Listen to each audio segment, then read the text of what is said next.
ఉత్తర భాగాల మీదకి వెళ్ళి కేంద్రీకృతం ఉంది. అయితే మనకు తెలంగాణ మీద ఒక 2 ఉపరితల ఆవర్తనాలు అనేవి కొనసాగుతూ ఉన్నాయి.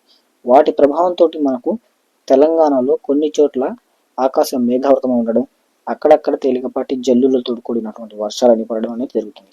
ఆ ఉపరితల ఆవర్తనాలు అనేవి ఏ ఏ ప్రాంతాలపై బేస్ అయి ఉన్నాయి, వాటి ప్రభావం మనకు ఆంధ్రప్రదేశ్ రాష్ట్రం, తెలంగాణ రాష్ట్రంలో ఎక్కడెక్కడ పడుతుంది, బంగాళాఖాతంలో నుంచి మనకు ఉత్తర ఒడిశా మీదుగా ఎదురైనటువంటి అల్పపీడనం ఏ ప్రాంతంలో ఉందనేది ఇప్పుడు మనం ఇక్కడ కొన్ని మార్క్స్ ద్వారా చూసి తెలుసుకుందాం. వాటి యొక్క ప్రభావం ఏ ఏ ప్రాంతాలపై ఉంది, అవి ఎక్కడెక్కడ కేంద్రీకృతంగా ఉన్నాయండి.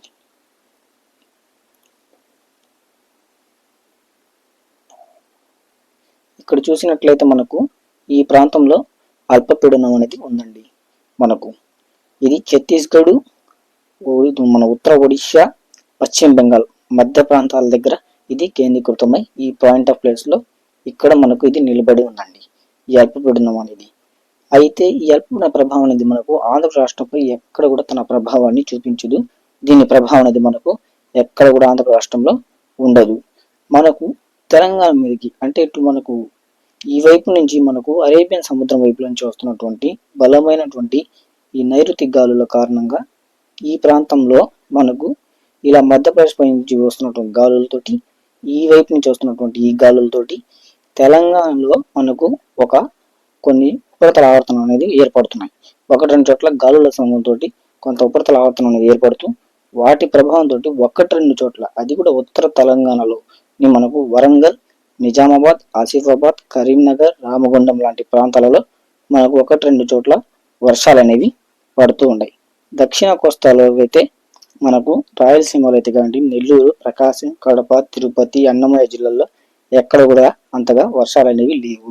అయితే ఈ రోజు మనకు వెదర్ కండిషన్ అంటే వాతావరణ పరిస్థితి అనేది ఏ విధంగా ఉంది, జూలై 27వ తేదీకి మనకు వాతావరణ పరిస్థితి అనేది ఏ విధంగా ఉంది, మనకు ఈరోజు ఉష్ణోగ్రతలు అనేవి ఆంధ్రప్రదేశ్ రాష్ట్రంలో ఎట్లా నమోదవుతున్నాయి, అలాగే మనకు ఎండ తీవ్రత అనేది ఏ విధంగా ఉంటుంది అనేది కొన్ని వెదరికల్స్ మోడల్ ద్వారా మనం చూసి ఇప్పుడు తెలుసుకుందాం.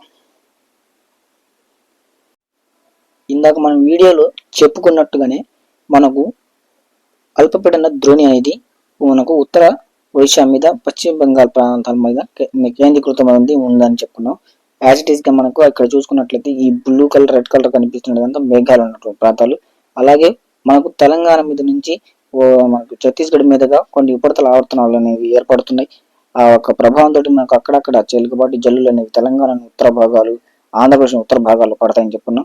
ఆ యొక్క మేఘాలు అనేవి కూడా మనకు ఈ ప్రాంతాల్లో ఇక్కడ కనిపిస్తూ ఉన్నాయి. మనకు ఇదిగోండి ఇక్కడ మేఘాలు అనేవి ఉన్నాయి. మనకు విశాఖపట్నం, విజయనగరం, పార్వతీపురం, అల్లూరు సీతారామరాజు జిల్లా, ఏలూరు, తాడేపల్లి, కాకినాడ ఈ ప్రాంతాల దగ్గర మనకు అక్కడక్కడ మేఘాలు ఏర్పడడం, ఇలా ఇక్కడ చూసుకుంటే బలంగా ఉన్నటువంటి ఒక అల్పపీడన ద్రోణి అనేది ఇక్కడ మనకు కనిపిస్తూ ఉందండి. మనకు ఉత్తర ఒడిశా దగ్గర, పశ్చిమ బెంగాల్ మధ్య ప్రాంతంలో ఉన్నట్టుగా మనకి ఇక్కడ క్లియర్ గా ఒక ఇమేజింగ్ పడుతుంది. అదే మనకు కింద భాగానికి వచ్చుకున్నట్లయితే మనకు దక్షిణ ఆంధ్రప్రదేశ్ లోని రాయలసీమ, నెల్లూరు జిల్లాల విషయం దగ్గరికి వచ్చుకున్నట్లయితే ఈ ప్రాంతానికి తీసుకున్నట్లయితే మనకు ఇక్కడ ఎక్కడ కూడా మనకు అంతగా మేఘాలు అనేవి కనిపించడం లేదు. ఇక్కడ ఎక్కడ కూడా మనకు వర్షాలు పడేటువంటి సూచనలు అనేవి ఏం కనిపించలేదు. నేను ఇంకో ఇమేజ్ లో కూడా ఇక్కడ వాతావరణ పరిస్థితి ఎలా ఉంటుందనేది కూడా చూపిస్తాను. ఒక 2-3 ఇమేజెస్ లో మనం క్లియర్ కట్ గా ఆంధ్రప్రదేశ్ రాష్ట్ర వెదర్ అప్డేట్ అనేది, తెలంగాణ రాష్ట్రాల వెదర్ అప్డేట్ అనేది తెలుసుకుందాం. ఇప్పుడు ప్రస్తుతం మనం ఇంకో ఇమేజ్ లో ఉష్ణోగ్రత ఎలా ఉంటాయి అనేది, అలాగే మనకు ఈ మేఘాల యొక్క క్లౌడ్ బేస్ అనేది ఏ ఏ ప్రాంతాలపై అంటే ఆకాశం ఈ రోజు ఎలా మేఘావృతంగా ఉంటుంది అనేది మనం ఇప్పుడు ఇంకొక మోడల్స్ లో 2-3 మోడల్స్ చూసి తెలుసుకుందాం. ఇక్కడ మనం గమనించినట్లయితే మనకు రెడ్ కలర్ కనిపిస్తున్న ప్రాంతాలంతా మనకు ఉష్ణోగ్రతలు పెరిగినటువంటి ప్రాంతాలు ఇవి. ఇక్కడ ఈ ప్రాంతాలు ఇవి మనకు ఉష్ణోగ్రతలు పెరిగిన ప్రాంతాలు ఇవి. ఇవన్నీ మనకు ఆంధ్రప్రదేశ్ కోస్తా భాగంలోని నెల్లూరు, ప్రకాశం, తిరుపతి, కడప, చిత్తూరు, కడప జిల్లాను పొద్దుటూరు ఈ ప్రాంతాల్లో మనకు ఎండలు అనేవి పెరిగి ఉన్నాయి. అంటే ఉష్ణోగ్రతలు అనేది ఆల్మోస్ట్ మనకు ఇక్కడ 28 నుంచి 32 దాకా నమోదవుతూ ఉన్నాయి ఈ ప్రాంతాల్లో మనకు ఉష్ణోగ్రతలు అనేవి. కాబట్టి రెడ్ కలర్ కనిపిస్తున్న ప్రాంతంలో మనకు ఎండ తీవ్రత ఎక్కువగా ఉంటుంది. మనకు ఎక్కువగా డ్రై వెదర్ అనేది కూడా కనిపిస్తూ ఉంటుంది ఈ ప్రాంతాల్లో. మనకి ఇక్కడ ఆకాశం మేఘావృతం కూడా ఎండ యొక్క తీవ్రత పెరుగుతూ ఉండడం వల్ల మనకు ఈ ప్రాంతాల దగ్గర డ్రై వెదర్ అనేది పెరుగుతూ ఉంటుంది. అదే మనకు ఇలా రాయలసీమలోని ప్రాంతాలకు వెళ్ళినట్టయితే మనకు కర్ణాటక బార్డర్ దగ్గర ఉంటుంది. కర్నూలు, అనంతపురం, సత్యసాయి జిల్లా, ఈ అదే మన నంద్యాల జిల్లాల దగ్గరికి వెళ్ళినట్లయితే తక్కువగా మనకి ఉష్ణోగ్రత అనేది నమోదవుతూ ఉన్నటువంటి ఇక్కడ ఇది కనబడుతుంది. అంటే మనకు 30 నుంచి 28 లోపల ఇక్కడ ఉష్ణోగ్రతలు అనేవి ఉంటున్నాయి. అదే మనకు పైకి వెళ్ళినట్లయితే ఉత్తరాంధ్ర ప్రాంతానికి వెళ్ళినట్లయితే ఇక్కడ మనకు ఇంకా ఇక్కడ చాలా తక్కువగానే ఉష్ణోగ్రత నమోదవుతుంది. ఇక్కడ కూడా మనకు 30 నుంచి 27, 28 డిగ్రీల లోపల అనేది ఉష్ణోగ్రత నమోదవుతుంది. ఈ ప్రాంతాల్లో ఎందుకు మనకు ఉష్ణోగ్రత తక్కువ నమోదవుతుంది అంటే ఇటువైపు నుంచి మనకు వస్తున్నటువంటి ఈ యొక్క నైరుతి గాలుల కారణంగా ఇక్కడ మనకు ఆవర్తనాలు అనేవి తెలంగాణ అలాగే మధ్య ప్రదేశ్ మీద నుంచి వస్తున్నటువంటి గాలుల కారణంగా అలాగే మనకు ఇటువైపు నుంచి వెళ్ళినటువంటి ఈ అల్పపీడన ద్రోణి యొక్క కారణంగా ఈ క్లౌడ్ బేస్ అంతా ఇటు వస్తుంది. కాబట్టి మనకు ఉత్తరాంధ్ర ప్రాంతం మీదకి వస్తుంది. అంటే విజయనగరం, పార్వతీపురం, విశాఖపట్నం, కాకినాడ, అల్లూరు సీతారామరాజు జిల్లా, పల్నాడు జిల్లా, నరసరావుపేట, చింతూరు ప్రాంతాల మీద నుంచి వస్తుండడం వల్ల ఇక్కడ మనకు మేఘాలు అనేవి బాగా ఏర్పడి ఉండడం ఇక్కడ ఉష్ణోగ్రతలు అనేవి మనకు ఆల్మోస్ట్ తక్కువగానే నమోదవుతూ ఉన్నాయి. అదే మనకు దక్షిణ ఆంధ్రప్రదేశ్ విషయానికి వస్తే నెల్లూరు కానివ్వండి, అలాగే రాయలసీమ జిల్లా కర్నూలు, తిరుపతి, అనంతపురం, సత్యసాయి జిల్లా, చిత్తూరు జిల్లా, అన్నమయ్య జిల్లాలో ఈ ప్రాంతాలంతా మనకు ఉష్ణోగ్రతలు తిరుపతిలో అంతా పెరగడం అనేది జరుగుతూ వస్తుందండి. మనకు ఉష్ణోగ్రతలు అనేవి అక్కడ ఆల్మోస్ట్ 32 డిగ్రీల వరకు నమోదవుతూ ఉంటాయి. ఆ ప్రాంతాల్లో ఉష్ణోగ్రతలు మనకు మంచి ఎండలు. అయితే ఇప్పుడు నేను ఇక్కడ ఉష్ణోగ్రతలు పెరిగిన ప్రాంతాలు ఇవి, తక్కువగా ఉన్న ప్రాంతాలు ఇవి. తెలంగాణలో కూడా మనకు ఉష్ణోగ్రతలు అనేవి తక్కువగానే ఉన్నాయి. ఉత్తర భాగాల్లో అనేది చూపించాను. ఇప్పుడు ఇక్కడ నేను చెప్పించినటువంటి మార్కింగ్ ప్రకారంగా అక్కడ క్లౌడ్ బేస్ అంటే మేఘావృతం అనేది ఆకాశం ఎలా ఉంటుంది, నిజంగా అక్కడ ఆకాశం మేఘావృతం వాతావరణం అనేది చల్లగా ఆహ్లాదకరంగా ఉంటుందా లేదనేది ఇంకో మోడల్ మనం చూసి డీటెయిల్గా తెలుసుకుందాం. ఇదిగోండి ఈ ఇమేజ్ లో చూసినట్లయితే మనం స్టార్టింగ్ నుంచి చెప్పుకున్నట్లుగానే మనకు ఈ ప్రాంతం అంతా మనకు ఆకాశం అనేది బాగా మేఘవుతుంది. అంటే ఉత్తర తెలంగాణ నుంచి తీసుకుంటే మనకు మధ్యాంధ్రలోని ఉత్తర ఆంధ్ర ప్రాంతం నుంచి ఒడిశా, ఛత్తీస్గఢ్, మధ్యప్రదేశ్ ప్రాంతం మొత్తం మీద మనకు మేఘాలు అనేవి అలుముకొని ఉన్నాయి. అంటే మేఘావృతం అనేది బాగా ఉంది. అంటే ఇక్కడ మనకు సూర్యరశ్మి అనేది తక్కువగా ఉంది. అంటే ఎండ తీవ్రత తక్కువగా ఉంది. కాకినాడ, మనకు కృష్ణా, గుంటూరు, అల్లూరు, ఏలూరు, కృష్ణా జిల్లా ఈ ప్రాంతాల్లో, విజయవాడలో, నరసరావుపేట, చిలుకలూరిపేట ఈ ప్రాంతాల్లో మనకు ఎండ తీవ్రత అనేది తక్కువగా, అమరావతిలో కూడా మనకు ఎండ తీవ్రత అనేది తక్కువగా ఉండడం అనేది కనిపిస్తుంది. విజయనగరంలో, పార్వతీపురంలో, అల్లూరు సీతారామరాజు జిల్లాలో కానివ్వండి ఈ ప్రాంతాలంతా మనకు ఉష్ణోగ్రతలు అనేది తక్కువగా ఉంటాయి. అంటే ఇక్కడంతా మనకు ఆకాశం మేఘావుతుంది, ఆహ్లాదకరమైన వాతావరణ పరిస్థితి అనేది కనిపిస్తుంది. అయితే వర్షాలు అనేవి కూడా ఇక్కడ చాలా తక్కువగానే ఉంటాయి. మరి భారీ స్థాయిలో కూడా ఏం వర్షాలు అనేవి పడవు. ఓ మోస్తరుగా అక్కడక్కడ తేలికపాటి తుంపర్లు, జల్లులు అనేవి ఉండడం, ఈ రోజంతా ఆకాశం మేఘావృతమై ఆహ్లాదకరంగా ఉండడం, మనకు తెలంగాణలో ఆదిలాబాద్, కరీంనగర్, రామగుండం, వరంగల్, భద్రాచలం ఈ ప్రాంతాలంటే మనకు ఆకాశం మేఘావృతం ఉండి ఆహ్లాదకరమైన వాతావరణ పరిస్థితి అనేది కనిపించడానికి ఉంది. అదే మనకు ఉత్తరాంధ్ర విషయాన్ని, దక్షిణాంధ్ర విషయానికి వచ్చినట్లయితే ఈ ప్రాంతంలో మనకు ఎండ అనేది పెరిగింది. మనకు నెల్లూరు దగ్గర నుంచి ప్రకాశం జిల్లాల చీరాల, బాపట్ల, ఒంగోలు, నెల్లూరు, కడప, తిరుపతి, అన్నమయ్య జిల్లాలు, పొద్దుటూరు, నంద్యాల, ఈ చిత్తూరు, తిరుపతి, సత్యసాయి జిల్లాలంతటా మనకు ఎండ తీవ్రత అనేది పెరిగిందని ఇక్కడ మనకు ఈ ఇమేజ్ లో క్లియర్ గా కనిపిస్తుందండి. ఇక్కడ ఈ ఎల్లో కలర్ కనిపిస్తున్న ప్రాంతం అంతా మనకు ఎండల తీవ్రత పెరిగి ఉన్నటువంటి ప్రాంతం. ఇక్కడ మనకు ఉష్ణోగ్రతలు అనేవి పెరిగి ఉన్నటువంటి ఇమేజ్ లో కనబడుతుంది. ఇంకో మోడల్ మనం మేఘాలు ఏ ఏ ప్రాంతాలు బేసి ఉన్నాయి, ఎక్కడ మనకు ఈ మేఘాలతోటి వర్షాలు పడే అవకాశాలు ఉన్నాయి అనేది మనం ఇప్పుడు తెలుసుకుందాం ఇంకో మోడల్లో చూసి. అలాగే ఇంకో మోడల్లో కూడా మనకు వర్షాల తీవ్రత ఏ ప్రాంతంపై ఉంటుందో ఉండదు అనేది ఇంకో మోడల్ కూడా చూసి తెలుసుకుందాం. మనకు రానున్న రోజులలో అంటే వర్షాలు ఎప్పుడు పెరుగుతాయనేది కూడా నేను ఈ వీడియోలో మీకు డీటెయిల్ తెలియజేస్తాను. ఈ నెల చివరిలో మనకు కొన్ని వర్షాలు అనేవి పెరిగే అవకాశాలు ఉన్నాయి. అవి కూడా దక్షిణ ఆంధ్రప్రదేశ్, నెల్లూరు, ప్రకాశం, తిరుపతి, కడప జిల్లాల్లో పెరిగేటువంటి అవకాశాలు ఉన్నాయి. అవి ఎప్పుడు అనేది రానున్న రోజుల వీడియోలు కూడా తెలియజేస్తాను. ఒకసారి మనం ఈ రోజు వాతావరణ పరిస్థితి ఎలా ఉంటుందనేది చూసి తెలుసుకుందాం.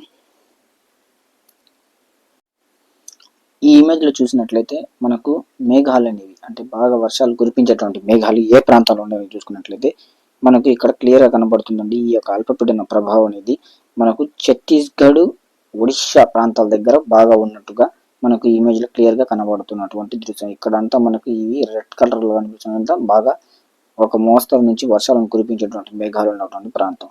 అది కూడా మనకు ఉత్తర ఆంధ్రలోని విశాఖపట్నం, విజయనగరం, పార్వతీపురం, మన్యం, అల్లూరు సీతారామరాజు జిల్లాలు, పల్నాడు, పిరుగురాళ్ళ ఈ ప్రాంతాలుగా ఆనుకొని అంటే తెలంగాణ రాష్ట్రానికి ఇటు ఛత్తీస్గఢ్ రాష్ట్రానికి ఆనుకొని ఉన్నటువంటి ప్రాంతాల దగ్గర ఈ యొక్క అల్పపీడన ప్రభావం అనేది ఉంటుంది.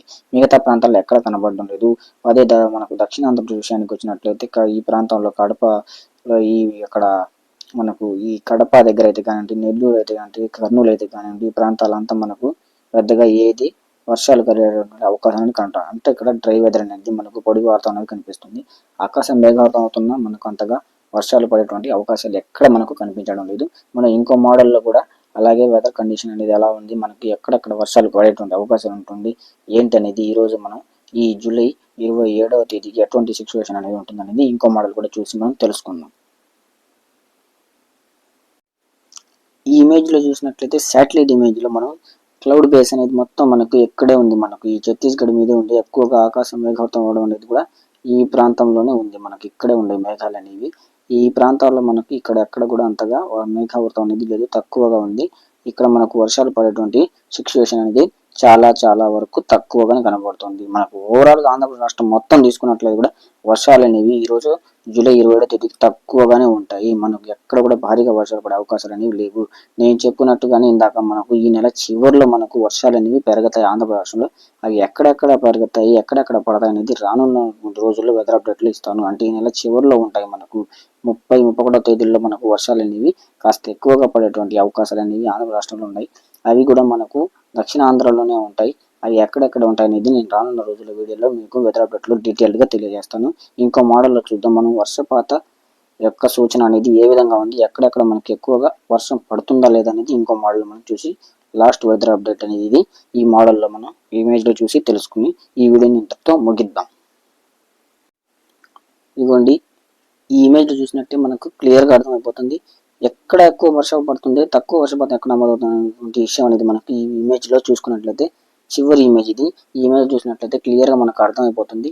ఇదిగోండి, మనం స్టార్టింగ్ చెప్పుకున్నటువంటి యొక్క అల్పపీడనం అనేది ఈ ప్రాంతంపై ఉండే అల్పపీడన ప్రభావం అనేది మనం చెప్పుకుంటే మనకు ఉత్తర ఒడిశా, పశ్చిమ బెంగాల్, ఛత్తీస్గఢ్ రాష్ట్రాల మీద ఉంది ఎక్కువగా దీని ప్రభావం అనేది. అక్కడ మనకు వర్షాలు అనేది అదే మనకు ఈ ప్రాంతానికి వచ్చినట్లయితే మనకు ఆంధ్రప్రదేశ్లోని మొత్తం ఈ బెల్ట్ లోకి వచ్చినట్లయితే మనకి ఇక్కడ ఎక్కడ కూడా మేఘాలు అనేవి లేవు. ఇక్కడ వర్షపాతం పొదుసేందుకు ఎక్కడ ఒక సూచన అనేది మనకి ఇక్కడ ఎక్కడ కనబడడం లేదు. రాయలసీమ దగ్గర నుంచి దక్షిణ కోస్తా నెల్లూరు, అలాగే గుంటూరు, చీరాల, బాపట్ల, విజయవాడ దాకా చూసుకున్నా కూడా మనకి ఎక్కడ కూడా మంచిర్యాల ఈ ప్రాంతాల్లో, కర్నూలు, నంద్యాల, చిత్తూరు, తిరుపతి, అన్నమయ్య జిల్లాల దగ్గర ఎక్కడ కూడా మనకు వర్షాలు పడేటువంటి సూచన అనేది ఎక్కడ మనకు కనబడడం లేదు.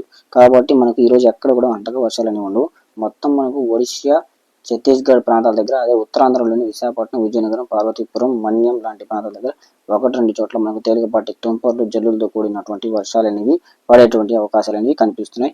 మనకు ఉదయం నుంచి ఈవినింగ్ సాయంకాలం సమయం దాకా చూసుకున్నట్లయితే మనకి కండిషన్ అనేది ఇదే విధంగా ఈ అల్పపీడన ప్రభావం అనేది ఆ ప్రాంతాల మీద ఎక్కువగా మనకు కనిపిస్తూనే ఉంటుంది. మనకు ఈ ప్రభావం అనేది కూడా ఈ రోజు ఉదయం నుంచి సాయంత్రం దాకా, అంటే జూలై 27వ తేదీ సాయంత్రం దాకా ఈ అల్పపీడన ప్రభావం అనేది మనకు ఆ ఉత్తరాంధ్రలోని విశాఖపట్నం, విజయనగరం, పార్వతీపురం, మన్యం లాంటి ప్రాంతాల దగ్గర అక్కడక్కడ తేలికపాటి తుంపర్లతో కూడిన వర్షాలు అనేవి మొత్తం ఓవరాల్ గా తెలంగాణలోని ఉత్తర భాగాలంతా మనకు ఆకాశం మేఘాలతో ఉండడం. స్టార్టింగ్ నుంచి మనం చెప్పుకుంటున్నట్టుగానే ఆ ప్రాంతాల మీదకి ఒక క్లౌడ్ బేస్ అనేది ఏర్పడడం, కొన్ని ఆవర్తనాల ప్రభావంతో మనకు అంటే ఈ గాలుల సంఘంతో ఇక్కడ మనకు ఈ యొక్క ప్రాంతాల్లో ఆవర్తనాలు ఏర్పడడం, వాటి యొక్క ప్రభావంతో మనకు ఇక్కడ మనకు ఆకాశం అనేది మేఘావృతం అవ్వడం అనేది, అంటే ఉత్తర ఆంధ్రలోని మనకు అలాగే ఉత్తర తెలంగాణ ప్రాంతాల్లో మనకు ఆకాశం మేఘావృతం ఉండడం, అక్కడ మనకు కొంత ఆహ్లాదకర వాతావరణ పరిస్థితి అని కనబడడం. అలాగే మనకు ఇటు కింద దక్షిణ ఆంధ్రప్రదేశ్ విషయానికి వచ్చినట్లయితే ఇక్కడంతా మనకు డ్రై వెదర్, పొడి వాతావరణం అనేది ఉండడం, మనకు మంచి ఎండ అనేది నమోదవడం అనేది జరుగుతుందని మనం స్టార్టింగ్ వెదర్ అప్డేట్ లో చెప్పుకుంటూ వచ్చాం. ఇదే విధంగా వెదర్ కండిషన్ అనేది ఈ రోజు మొత్తం మనకు ఆంధ్రప్రదేశ్ రాష్ట్రం మొత్తం మీద ఉంటుంది.